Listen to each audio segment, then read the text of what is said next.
I-45F am about to tell you a story that I never thought I'd be sharing publicly. Let me start by giving you some background about how I got here. I work as a middle manager at Horizon Technologies in Denver, where I've spent the last 12 years building my career. What started as an entry-level software testing position has grown into a role leading a team of 20 people across 3 major projects. I've worked hard for this success, often staying late to ensure deadlines are met while balancing life as a single mom. 3 years ago, I divorced my ex-husband Michael 46M. Unlike many divorce stories you read here, ours was relatively amicable. We both realized we'd grown apart, but we've maintained a peaceful co-parenting relationship for our son Nathan 9M. Michael is a freelance graphic designer with a flexible schedule, so he handles school pickup while I manage the corporate hours. It's a system that works. Nathan seems well adjusted despite splitting time between 2 households.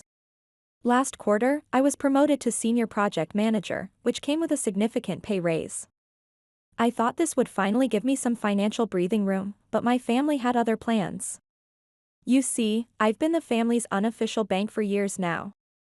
My younger sister Catherine 38F, or Kate as everyone calls her, has always been the family favorite. She dropped out of college to marry Robert 41M, who works as a mid-level insurance agent at Liberty West Insurance. They have 2 kids, Sophia 11F and Lucas 8M. On the surface, they project this image of perfect family life, but there's a lot more going on behind the scenes. Kate has a pattern of making poor financial decisions and expecting me to bail her out. 2 years ago, they bought a house they couldn't afford because Kate insisted they needed to live in the right neighborhood for the kids. 6 months later, they were behind on payments. I loaned them $8,000 to avoid foreclosure. Never saw that money again. Then there was the home-based beauty business phase. Kate spent $5,000 on inventory for some MLM scheme, convinced she'd make it big. When it failed, guess who she came crying to? And let's not forget the time they took a luxury vacation to Hawaii on credit cards because Robert deserved it after a hard year at work. That was another $6,000 I'll never see again. My parents, William 68M and Margaret 65F, live in the suburbs. Dad lost his job at Colorado Manufacturing Solutions 3 years ago during downsizing, and Mom had already retired from teaching due to arthritis. They didn't have enough saved for retirement, something about their investments going bad during the 2008 crisis. Since Dad's job loss, I've been sending them $1,575 every month to help with bills and utilities. I didn't mind at first, they're my parents, after all. But it's become a constant drain, especially with Kate's frequent emergencies. Jenny, Sophia needs braces, and our insurance won't cover it. Could you help out? Just until Robert gets his commission next month. Or, the car broke down, we need $3,150 for the transmission. We'll pay you back by summer. They never pay back a cent, and I never ask. It's easier that way. The real kicker? Every time we get together, Kate finds some way to remind everyone that I'm divorced, as if it's some kind of failure on my part.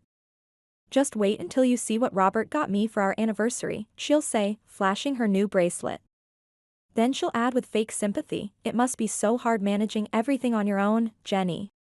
My relationship with Michael's family, ironically, is much better. His parents still invite Nathan and me for Sunday dinners, and his sister Laura has become one of my closest friends. They've never asked me for money or judged my divorce. In fact, they were incredibly supportive during the transition. Last month, during our regular Sunday family dinner at my parents' house, Kate announced she had big news. She and Robert were planning to start a Filipino fusion food truck business. I almost laughed out loud. Neither of them has any culinary experience, and Robert once burned boxed mac and cheese at Christmas dinner. But I kept quiet and listened.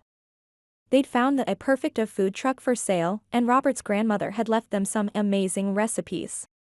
Then came the kicker, they needed $157,500 for startup costs.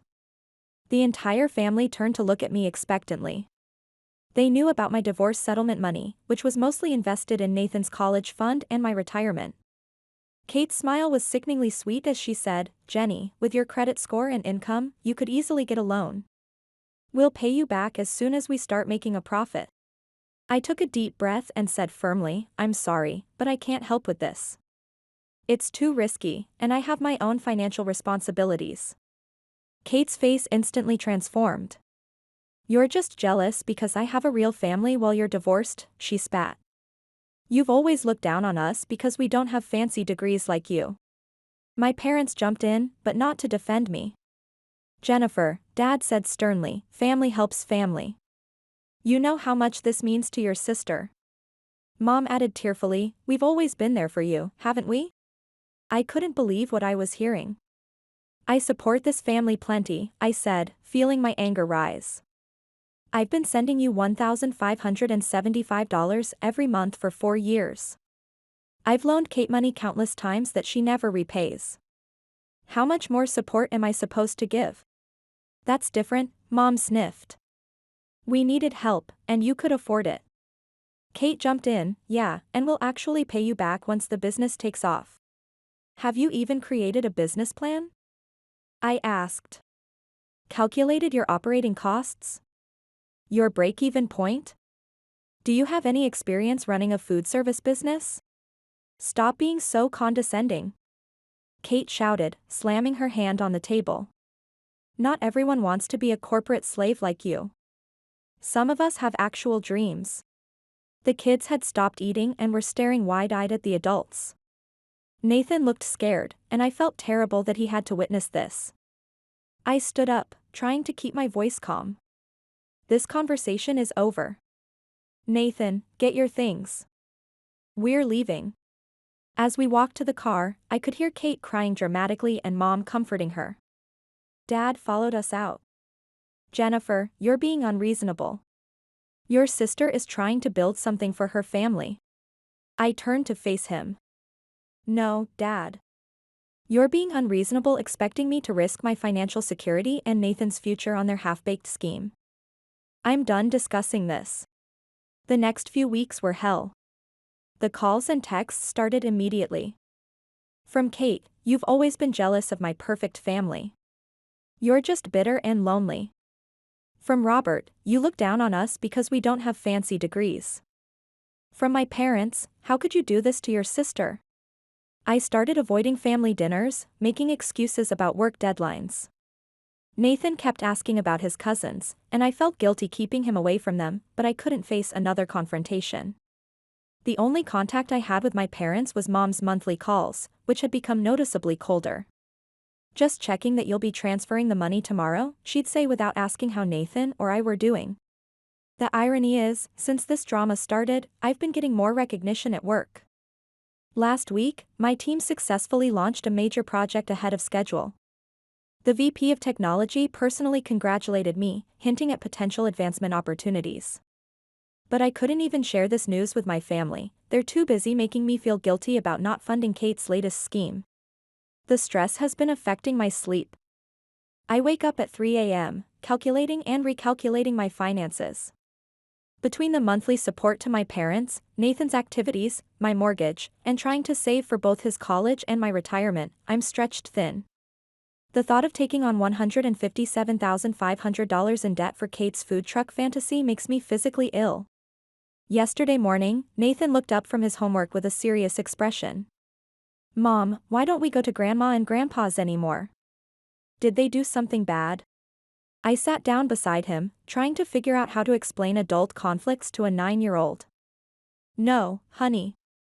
We're just taking a little break from family dinners. Sometimes grown-ups need space from each other. Nathan seemed satisfied with that answer, but it got me thinking. Thanksgiving was coming up, and we always spend it at my parents' house. They hadn't called to invite us this year, but maybe it was time to break the ice. This morning, I asked Nathan, are you looking forward to seeing Grandma and Grandpa tomorrow? His face lit up. Yeah. Do you think Grandma will make her special stuffing? I hesitated. I'm not sure if we're invited this year, honey. His smile faded. Why wouldn't we be invited? We always go there for Thanksgiving. Looking at his disappointed face, I made a decision. You know what? You're right. We'll go anyway. I'm sure they'll be happy to see us. In truth, I wasn't sure at all, but I didn't want Nathan to miss out on family traditions because of adult disagreements. This morning, I woke up early to prepare my signature sweet potato casserole. Nathan helped me cover it with foil when it came out of the oven. Now I'm sitting in my car in front of my parents' house, typing this while gathering the courage to go in. The driveway is full of cars. I recognize Kate's SUV and a couple that belong to my aunts and uncles. Nathan is bouncing with excitement in the passenger seat. When I called Michael to update him on the situation, he offered to have us join his family's Thanksgiving instead. "You know Mom would love to have you both," he said. I probably should have taken him up on that offer. His family has always been more supportive than my own. But here I am, staring at my parents' front door, holding a casserole that's getting colder by the minute. Maybe I'm being naive, thinking we can just walk in and everything will be normal. Maybe I'm setting myself up for disaster. But when I look at Nathan's excited face, I know I have to try. I know I should probably just turn around and leave, but I can't bear to disappoint my son. So I'm going in. Wish me luck, Reddit. I have a feeling this Thanksgiving is going to be memorable, and not in a good way. I'll update later to let you know how it goes. Right now, Nathan is getting impatient, and the casserole is getting cold. Thank you all for the supportive comments. We're about to go in. Nathan just asked if we can play video games with his cousins after dinner, and my heart is breaking because I don't know what kind of reception we'll get. Here goes nothing. Update 1, it's been 6 hours since my last post, and I'm still shaking as I type this. What happened at Thanksgiving was worse than I could have imagined. Here's how everything unfolded. When Nathan and I rang the doorbell, Mom opened the door. The smile on her face instantly vanished when she saw me standing behind Nathan. The house smelled of turkey and stuffing, and I could hear laughter coming from inside, but the atmosphere instantly turned cold. "Jennifer," she said, her voice icy. "We weren't expecting you." Before I could respond, Nathan darted past her, calling out for his cousins. I heard their voices from the basement. They were playing video games. I held up my casserole. "I brought sweet potato casserole," I said, trying to sound casual. Without a word, Kate grabbed the dish and walked straight to the garbage can. I watched in shock as she dumped my entire casserole into the trash. "We don't need anything from someone who refuses to support their own family," she spat.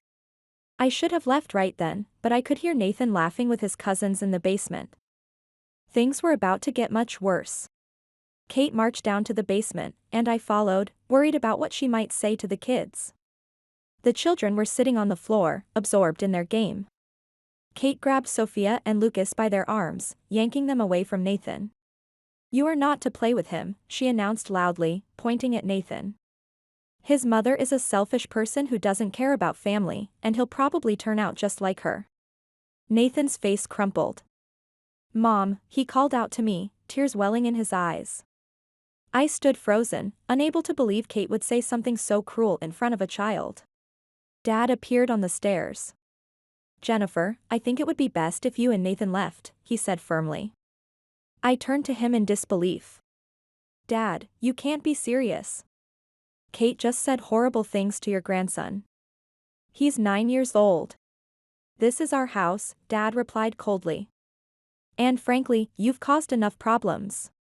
If you had just helped your sister like we asked, none of this would be happening." I looked around for support, but Mom stood silently at the top of the stairs, avoiding my gaze. My aunts and uncles were nowhere to be seen, probably pretending not to hear the commotion. "Fine," I said, my voice shaking. "Come on, Nathan. We're leaving." I took his hand and led him up the stairs. He was crying silently, big tears rolling down his cheeks. In the car, Nathan was inconsolable. "Why did Aunt Kate say those things?" he sobbed. "Am I bad?" My heart shattered. I called Michael and explained what happened. "That's horrible," he said, sounding angry. "Come to my parents' house. Mom always makes too much food anyway."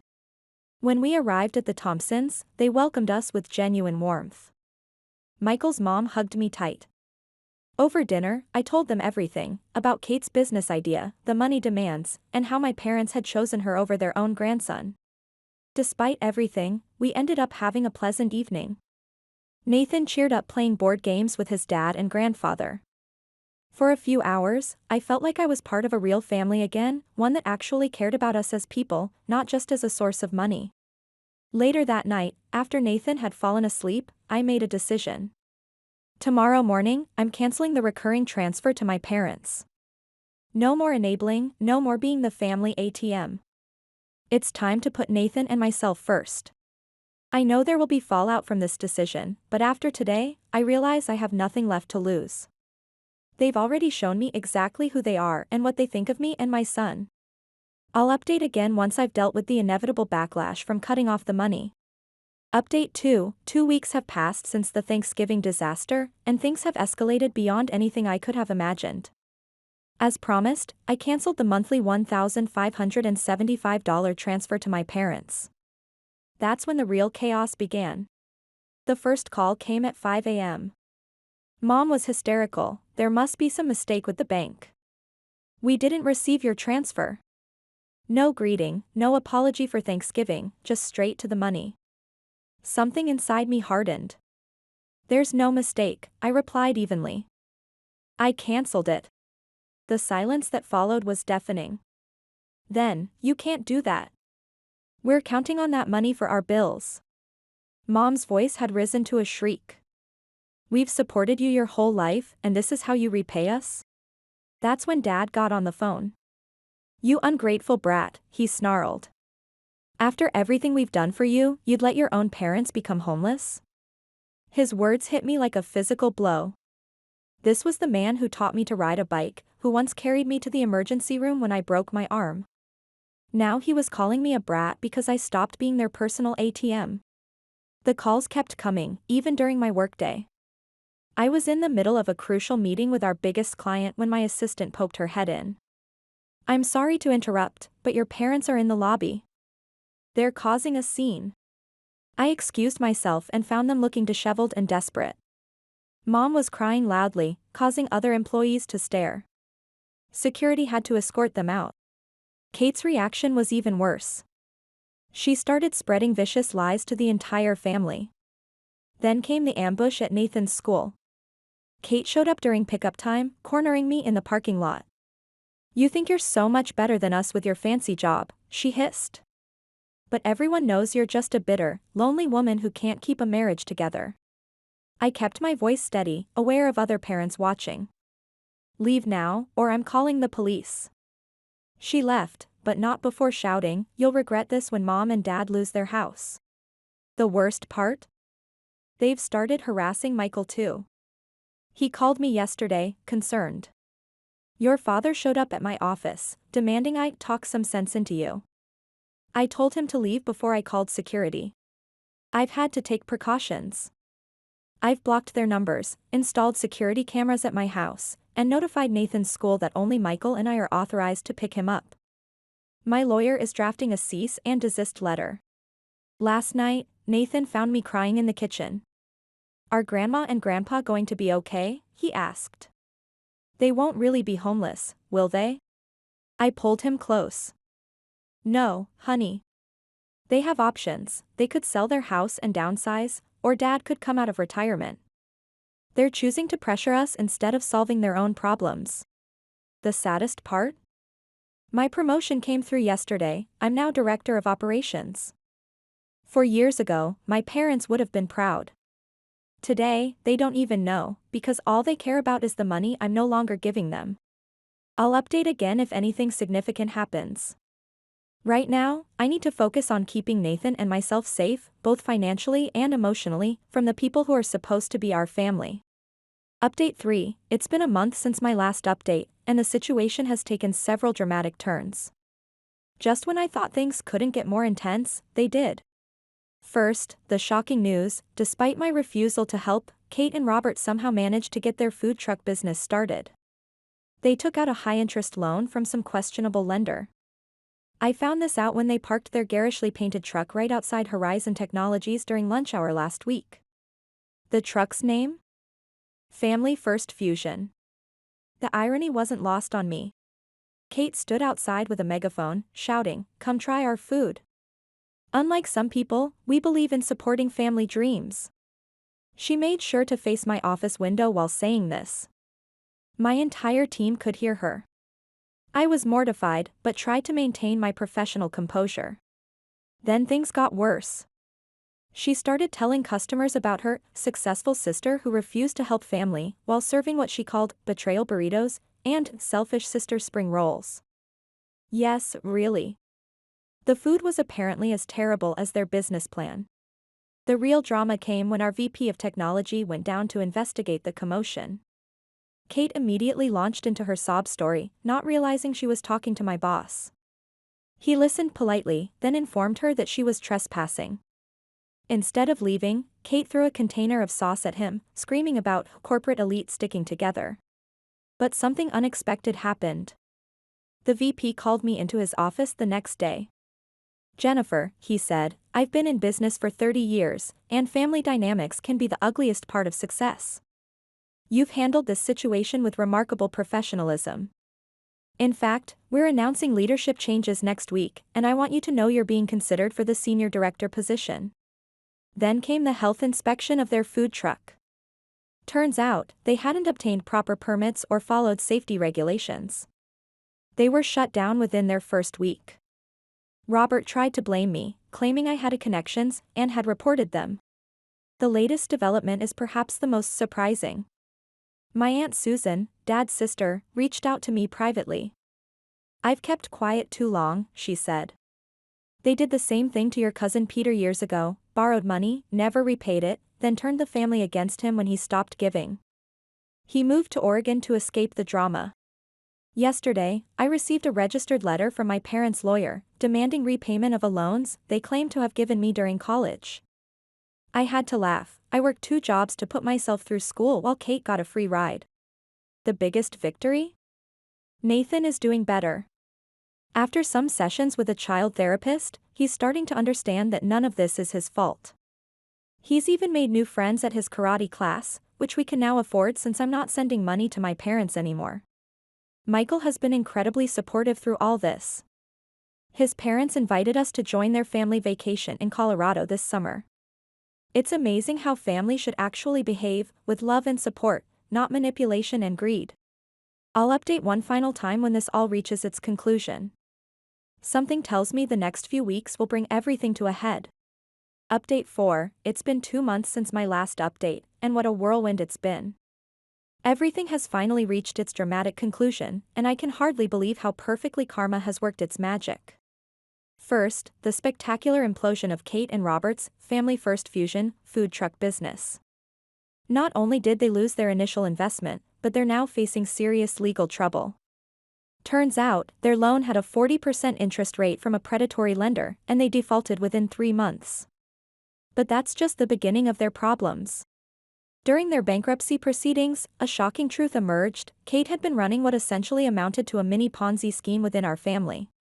She hadn't just borrowed money from me, she'd taken loans from multiple relatives, including our 75-year-old Aunt Margaret who lives on a fixed income. She'd been borrowing from one family member to make temporary payments to others, all while maintaining her facade of perfect family life. The numbers are staggering. Beyond the $157,500 she wanted from me, she'd accumulated over $200,000 in debt from various family members. Their house is now in foreclosure, and Robert is under investigation at work for some questionable insurance practices. As for my parents, their situation has crumbled just as dramatically. They were forced to sell their suburban home when they couldn't make the payments. During the sale process, it came to light that they'd been using my monthly payments not for their bills as claimed, but to fund Kate's lifestyle. They're now living in a small apartment, and Dad had to come out of retirement to work at a hardware store. But here's where my story takes a turn for the better. I got that senior director position at Horizon Technologies, with a seat on the executive leadership committee. My salary increased by 60%, with substantial stock options. I used my first bonus to take Nathan on a wonderful vacation to Disney World, just the 2 of us. Watching him laugh on Space Mountain, completely free from family drama, was the happiest moment of my year. The most satisfying moment came last week. Kate tried to attend a family reunion at Aunt Susan's house, probably hoping to borrow more money. Instead, she walked into an intervention. All the relatives she'd borrowed from were there, with documented proof of their loans. She broke down and admitted everything, including how she and our parents had planned to guilt me into funding their schemes. My parents tried to defend her, but this time, the family wasn't having it. Aunt Susan revealed how they'd done the same thing to our cousin Peter years ago, forcing him to move to Oregon to escape their financial harassment. One by one, relatives shared similar stories of manipulation and unpaid loans. I've also started dating again, something I never had time for when I was supporting everyone else. Tom, a fellow single parent I met at Nathan's karate class, understands exactly what I've been through. His kids and Nathan get along wonderfully, and we're planning to move in together next month. Michael and his family continue to be incredibly supportive. His parents are more grandparents to Nathan than my own parents ever were. Last week, Nathan won a science fair at school, and when the Thompsons came to cheer him on, he said, "I'm glad these are my real grandparents now." Yesterday, my parents tried calling from a new number. They started to apologize, but I cut them off. "I'm not interested in apologies," I said. "I've built a beautiful life without you, and I intend to keep it that way." Then I hung up and blocked their number. Looking back on this whole ordeal, I realized that cutting ties with toxic family members wasn't just about protecting my finances, it was about reclaiming my self-worth and showing Nathan what healthy relationships look like. To everyone who supported me through this journey, thank you. I went from being the family ATM to being a strong, independent woman who puts herself and her son first. My bank account is healthier, my career is soaring, and most importantly, I'm finally free from the guilt and manipulation that controlled my life for so long. This will be my final update. We're moving forward, and we're never looking back.